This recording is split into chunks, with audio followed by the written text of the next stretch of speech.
What is up, guys? Welcome back to the next layer where we go deep with athletes and outliers who train, think, and live at the edge.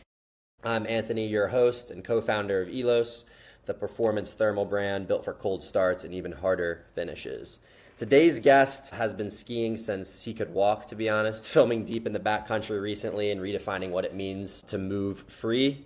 From early half-pipe competitions to viral content to crystal hunting in Tahoe, we're going to peel back as many layers as we can of Ty Dayberry today and the state of mind that keeps him carving new lines and pushing limits in his field. With that being said, I'll pass it over to Ty to intro himself here. How we feel, my man? Good, dude. Yeah, just enjoying the day off. Killer weather here in Tahoe. Can't complain. Yeah, how's the weather out there? It's like ridiculously hot on the East Coast. Yeah. We live up in the Sierras, so everybody from lower elevations comes up here on the weekend and chills out at the lake. So, yeah, it's kind of the spot to be. Dude, I can imagine. I can imagine. I don't know. I mean, even right now, I mean, it's like I got in my car earlier and I was like my body was melting right away. It's one of those days here. So I can't even imagine in California. Well, come out here, hit me up. You guys can enjoy it. For sure, man. For sure, man. Well, so that's kind of, I mean, that's funny. That's where I wanted to start too. So obviously seems like you've been a Tahoe guy, Sierra Nevada guy your entire life, correct?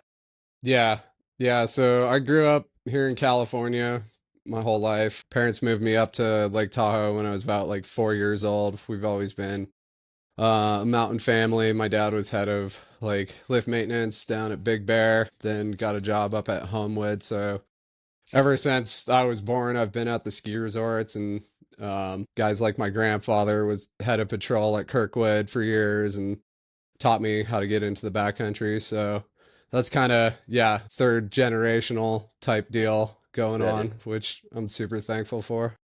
Yeah, so I mean, I can imagine from like, the family background too, but also just from like all of your peers around you as you're growing up, kind of like what is that like, growing up in like literally in the mountains? I can't even imagine that. So can you just share a little bit about that, like what it's like in the vibe? Yeah, so, Tahoe is kind of a year-round destination location, and Yeah. obviously we get like millions of visitors a year. But yeah, our roots are pretty deep, especially in South Lake Tahoe. I went to the same high school that Glenn Plake went to, Sean Palmer. My friend Jamie Anderson, when we were growing up, she's like top tier snowboarder, won multiple Olympic medals for the US. And it's just wild to have like, those kind of folks that are out there doing, stuff at like the highest peak of, performance for their discipline, and just vibing off that. I'm a telemark skier, so I'm kind of like one of those outliers like you're saying, but we've always had like a pretty tight crew, alpine Yeah. skiers, tele skiers, snowboarders. It's just a good vibe out here. And, even folks that aren't pro athletes are just absolutely crushing it at totally different things. So it's pretty inspiring. Yeah, dude. I mean, I can't even imagine that because, like, when I think about other sports, like for example, like basketball or football, like you go to destination schools like IMG Academy or like Montverde Academy, you hear about that kind of stuff, where like, but it's a mix of people from different places, but you're growing up like literally on the. I can't even imagine if you weren't into mountain activities out there because, like, I feel like everyone in school and stuff is doing that stuff. That's wild. Yeah. Well, one of the questions I had was why telemark skiing, by the way. As you said, that's kind of out there, and I know there's the limited knowledge that I have in preparing for this. Like, obviously, like alpine's kind of the buzzword and where most people go, but what kind of led you into the telemark skiing side of things? Well, in the 90s, freeheel bindings were pretty much the best way to access the backcountry. Yeah, tele skiing was like my grandpa was doing it as a patroller and going into the backcountry, and my dad was into it. And so when I was 10, for my birthday, I asked for some floppy freeheel setups, old cable bindings, leather boots, like the really traditional stuff. And um, yeah, ever since then, I just like really wanted to craft that technique and make it into something that, I jive with. And um, I'm 37 now. It's 27 years of freeheel skiing. It's like, um, yeah, it's a dream come true because by the time I was in high school and getting sponsors, that's when tele skiing was kind of peaking for like those generations of folks, and I was like the new kid showing up to shoots at Palisades and hanging out with like the OGs. And yeah, I've been in almost every major tele film production since then. And it's cool because, you know, I've seen the ebb and flow of the sport, and there's definitely a major resurgence in the past like 5, 10 years. Folks are really stoked. Technology's changing, and improving. So it just, you know, pushes the sport and gives me a platform to kind of work with and, you know, be an artist, so to Yeah. speak.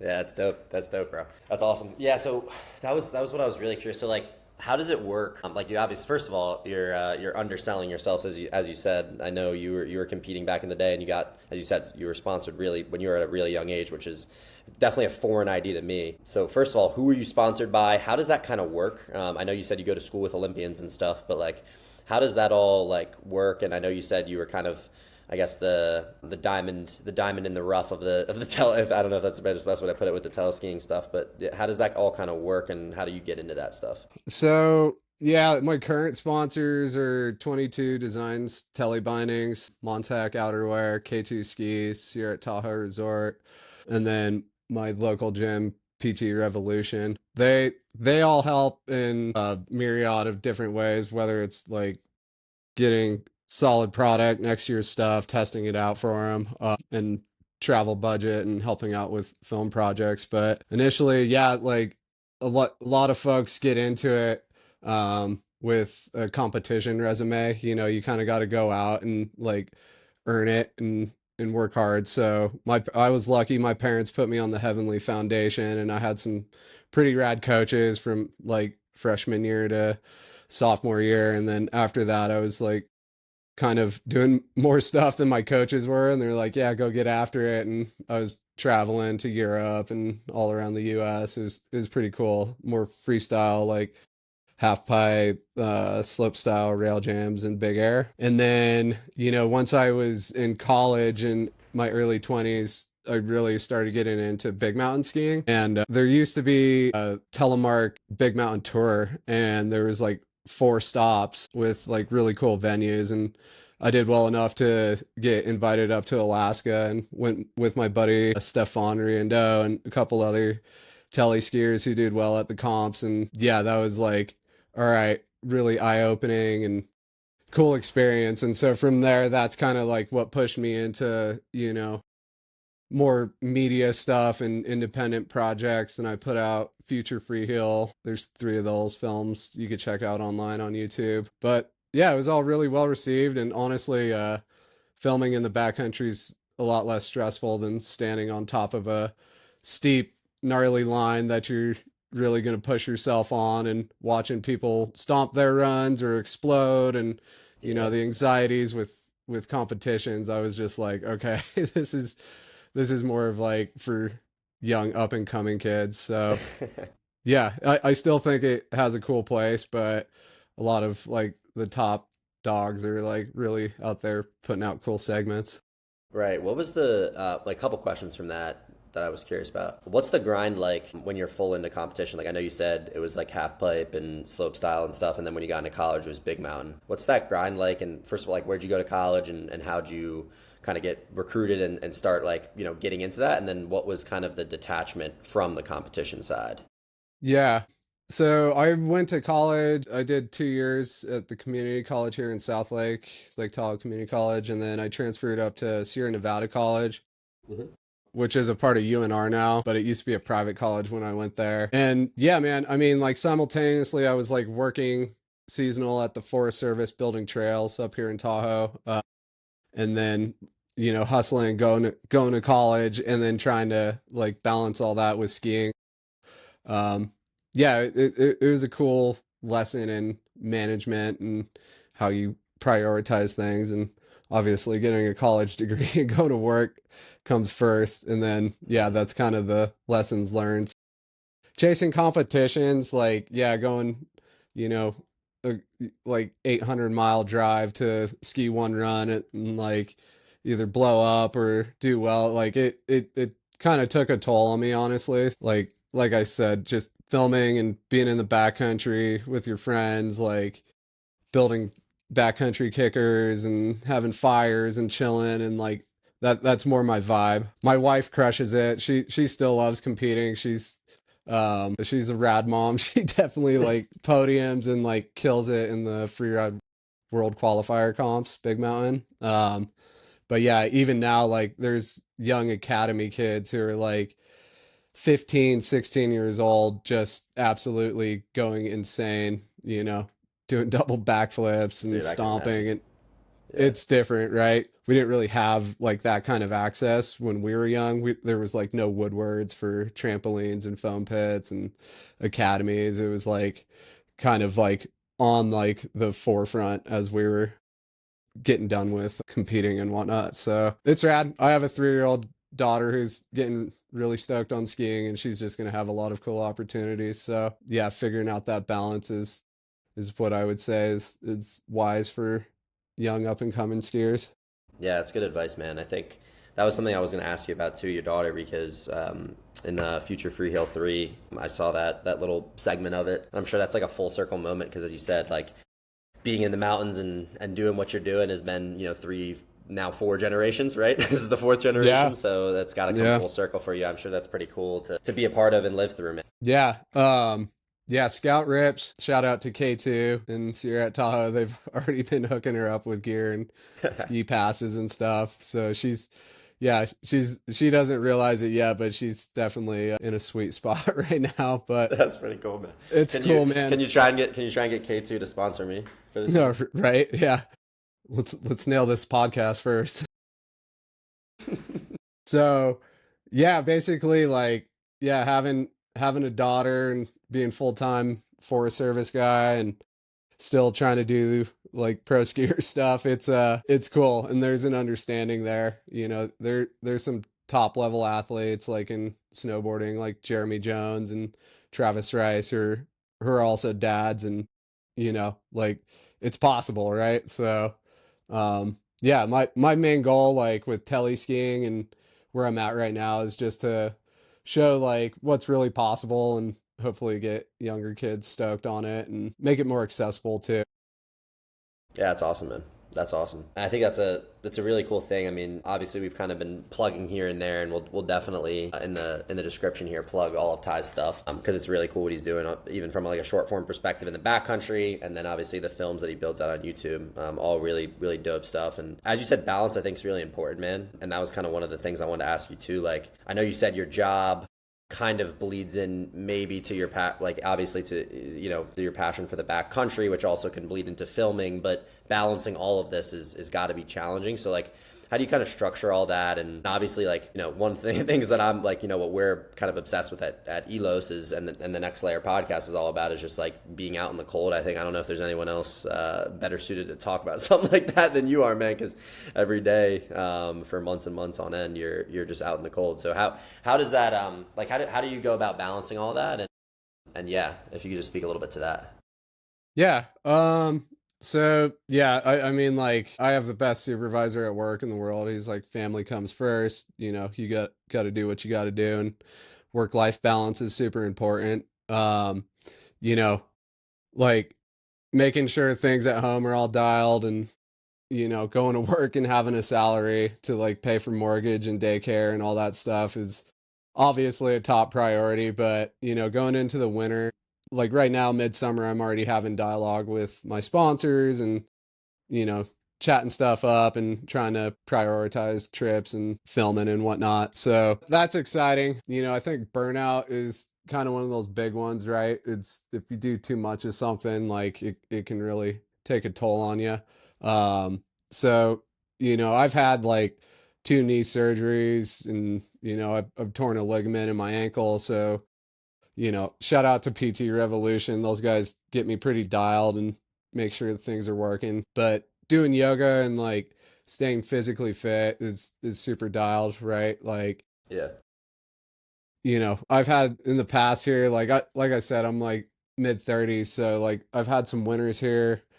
About like 3 winters ago, we pretty much like had a record-breaking year for snowfall, and my house is built in the 60s, and dude, like I shoveled my roof probably like 10 times, and there was so much snow. I got a snowblower up there. So like that winter I was just Wow. like hurting, dude, like shoveling every single day, and then like having to go get after it and ride snowmobiles in the backcountry and getting stuck. And those years are like tougher than others, right? Just keeping an eye on yourself and making sure you're just not like driving yourself into the ground. Like, that's really important. And I think this last year in the Sierras, it was about average snowpack, and yeah, it was more manageable. I did a trip to Japan, and Oh, you did? yeah, and being away from the family is a little tough. So those kind of dynamics change when you get older and have a family. Being away for 2.5 weeks, it's kind of tough on a 3-year-old, but For sure. like those are the things that like I'm like trying to plan out well in advance just to make sure things go smoothly and have a killer product to show for it. Exactly, man. Yeah. Real quick, I gotta ask about Japan because I feel like it's blown up this year, dude. How was the Hmm. experience going there? I feel like it's just went extremely viral. That ski. I feel like it was always there, but this year is just like everyone was like, I guess, woke to the fact that there's actually like legit skiing in Japan. So how was that? How was that experience? It's always sick. That was my third trip over there. And you just build more relationships the more you travel to places and have, common connections with the locals there, and friends who've got more knowledge about the backcountry. And yeah, man, it was rad. My buddy CJ with Telecalo, they're a big production company that's focused on putting out sick Freeheel content.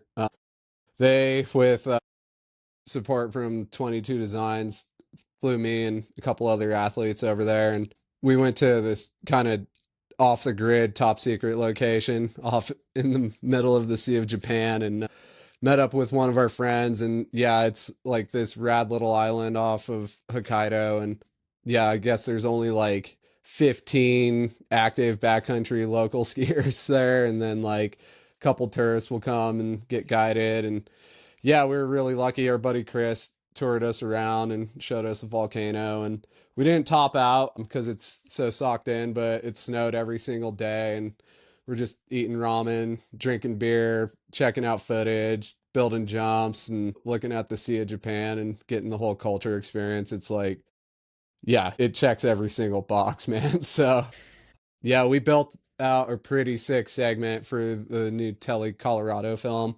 Hmm. I think I can't remember the name. I think they're calling it Sour Milk or something. We haven't really released any details yet, but that movie's going to be pretty rad. Yeah, yeah, the next Telly movie. So that was the one project that I worked on this year. I didn't get much of a chance to really knock out another future Freeheel project, but I definitely look forward to trying to do something like that again this next season. But Japan, man, yeah, like I think this segment's going to be the best one that I've filmed there. So really excited to see how it all turned out. Sick, man. Yeah. Again, everyone, make sure that he's coming out this fall, right? You said around that time. Yeah, Yeah, something yeah, like yeah. yeah, yeah. Got to check that out. I'm really stoked for that. That's gonna be dope. Yeah, the Telly movie is going to be in IF3 Film Festival, the ski film festival. So you can check it out there. And then I think they'll have a United States tour as well, which usually has like over 20 or 30 stops. So yeah, it's a cool thing that CJ and Telly Kahlo are doing for the Telly community, because without that, like it would kind of just be a little vacuum. I don't know, that structure and the organized events is like really like the key to our community, and you really get to see who's out there stoked on doing what they're doing.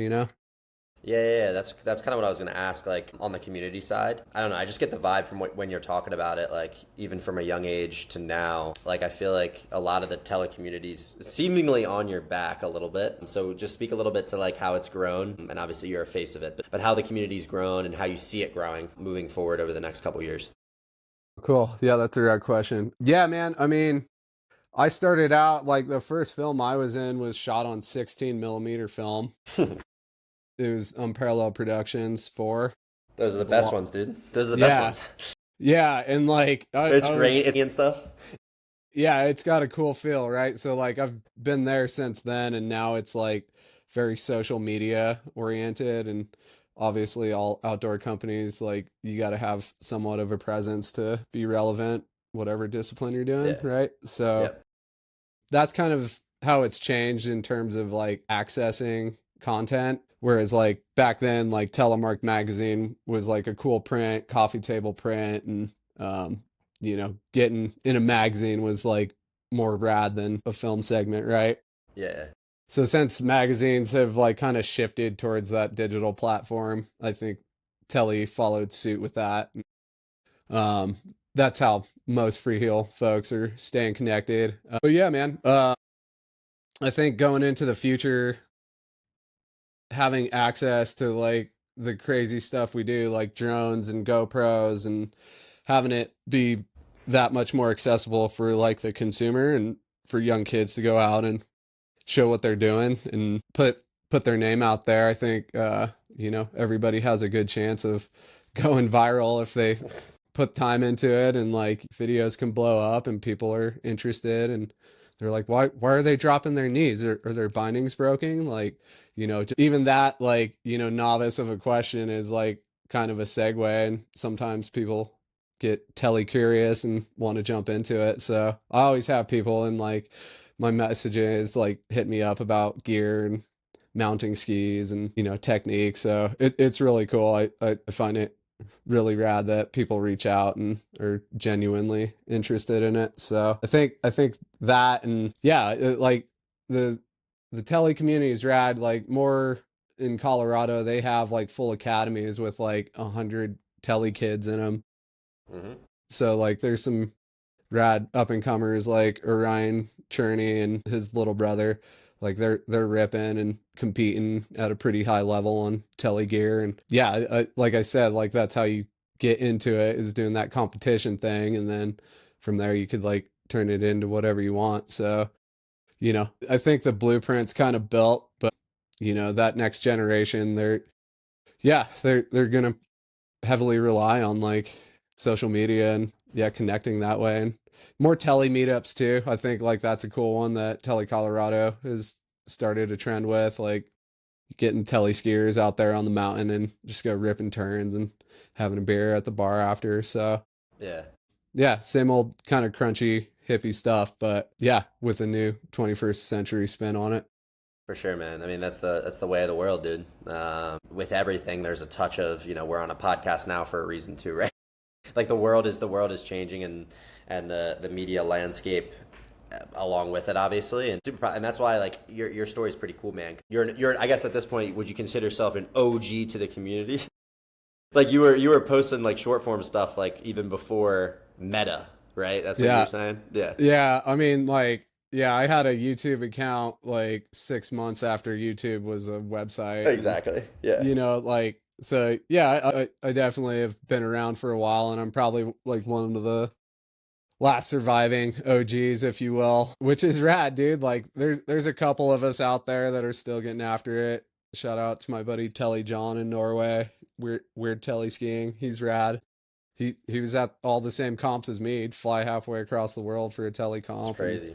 it's Wow. sick, right? Like there's a couple of us still out there like getting after it, but yeah, those young kids that are just like doing crazy goofy shit on tele skis and like weird stuff in the park that I never even thought of, like that's kind of, like my friends who don't even freeheel will send me viral videos that blow up, and I'm like, that's sick, dude.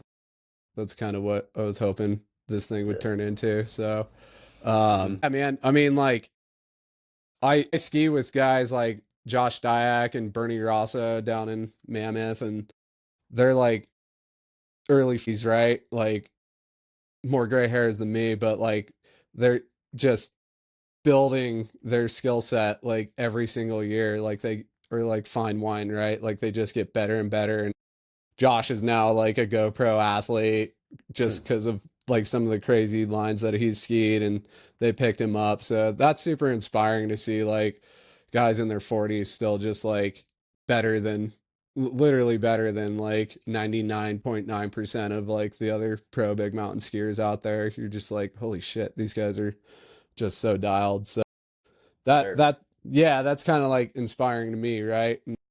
guys like Sean Palmer, I heard a rumor. Actually, I saw Palmer a couple months ago, and I was like, I heard you're training for the Olympics again. And dude's like 50 years old, and he's probably going to try to get back into border cross and Wow. race at the Olympics. So it's kind of like the vibe here in the Sierras and Tahoe region in particular. There's just like a lot of like hardcore rad guys that are Yeah. just like getting better and better with age. Yeah. So Got to it's stay rad. hungry, man. Got to stay hungry with anything, dude. And yeah, no, that's it's awesome, man. And that's why we're stoked to have you on and tell your story, just because obviously I think you know this landscape more than anyone else. So to represent this community for our community, I think that's really cool. And so we really appreciate you sharing all this stuff, man. And just had a couple more before we wrap this thing up. One, like, we've been kind of in on your professional side and the work and the social media and all that stuff. What are you doing now? Like, when it's nice outside, we were just talking about that in the beginning, but what's summer Ty like, man? What are you up to? Yeah, I mean, yeah, the older I get, the more I like summer, especially here in Tahoe. I'm pretty lucky to have like solid friends that I grew up with and went to elementary school with that still live here, and some of them are raising families or buying houses, and we'll go out on my homie's wake surf boat and go tow around and go check out the views, surf in the afternoon when it's glassy. We'll go out up the backyard up here in Angora Lakes has some good cliffs. We'll go cliff diving and jump off stuff and do tricks that we can't do otherwise. Probably shouldn't be trying. Yeah, yeah. Probably also Yeah, shouldn't be trying if someone was watching over you. Like your wife would probably kill you. she was there on Oh, on okay. the shore Oh, the that's other good. That's day. good. Yeah, That's she good. she knows. They're immune to it at this point. But yeah, definitely cliff diving's pretty fun. And then yeah, I got a couple buddies who have mining claims, and we'll go dig crystals. And yeah, that's always a rush when you find like a big smoky crystal That's size dope. of a football. Like you're like, damn, dude, that came out of the earth. So That's yeah, crazy, man. that's rad. Go camping a lot, either backpacking or car camping. Usually car camping with a kid and just pack everything up and go get lost out in the woods and find a spot with cool views and post up. Yeah, mountain biking. Yeah, I don't know if I brought it up, but yeah, I'm the trail manager for the Carson district on the Humboldt-Toyabe National Forest, and I have like over 500 miles of trail that we manage for. So if I'm doing that on the weekends, like I know I'm coming right back and having to go do that for work too. So again, balancing it out. Some days are just chilling by the river and not exerting yourself so that you could go hike a chainsaw out and log out a trail 10 miles deep, like Right, right. um yeah, it's cool. And right now it's no fires have popped off, knock on wood. So yeah, I haven't had to go help with that either. But sometimes when it's later in the season and things dry out, yeah, I'll be on a fire for 14 days and doing wildland firefighting stuff wherever they need me. Right. Yeah, it's pretty wild, man. Like things definitely can change in the blink of an eye. And yeah, next thing you know, your home might be getting close to burning down. So it's It's like, crazy, man. It's yeah, crazy. it's something we got to deal with out west here. But yeah, man, usually summertime is anything you want to make out of it, dude. Yeah. It's insanely fun. We get a lot of sick concerts too that roll through, so that's always a good time. Yeah, I was gonna ask. Well, this is let's do it this way. I think this is better because usually what we ask our guests at the end is like, what's your next layer? I think we talked about like a million. Like I asked you on the telemark side. I think it's very evident who you are and what your lifestyle is, and I think if we're looking for someone who's active and performance oriented and has to find balance, I think we found our guy with Ty. But my one question, which I think will be good, it might be concerts is the answer, but if skiing, everything regarding like winter sports disappeared tomorrow, what part of your lifestyle would stay the same? That's the deeper question because we ask like what's your next layer, like something general, but let's go skiing specific. So if skiing disappeared, no more, what part of your lifestyle would stay the same? Ooh, definitely being a solid dad and a good husband, obviously. Great answer.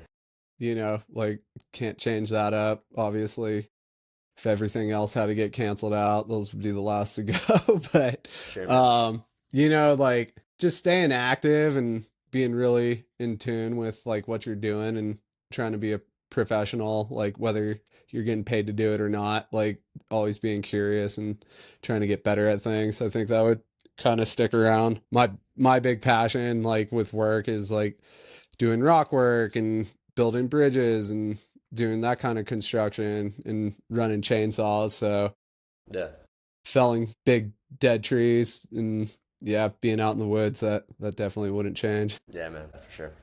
It's a great answer. That's a great answer. You get an A+ from the Elos team with the family oriented answer. But yeah, too. No, like I think that's the key, man. And I can't imagine it's so different than how I grew up and probably how a lot of people listening to this grew up. And so it's really cool to hear everything. Thanks for taking us like deeper into the Sierra and everything that goes on there, and especially on the teleskiing side. I think I learned a lot today. I know our audience definitely did too. So we appreciate you sharing all that and going through your story because it's really cool. And as I mentioned earlier too, we'll drop the link to Future Freeheel 3, which is the longer film that Ty most recently released. And then obviously keep an eye out for Telecala this fall. That's going to come out, so we'll make sure to link all of Ty's socials and stuff in the description, so you guys will have that. But again, guys, thanks for listening to this episode of The Next Layer. It's not always about pushing harder. Sometimes it's stepping off the track entirely, staying free, and doing dope shit, man. And I think Ty's the definition of that. So as always, guys, make sure to follow. If you're interested in more, make sure to follow at Elos Thermal, all of our socials, and then elosthermal.com for anything else on that front. But as always, guys, stay free, stay warm, and we'll see you next time. Thanks, Ty. Really appreciate it, man. Cheers.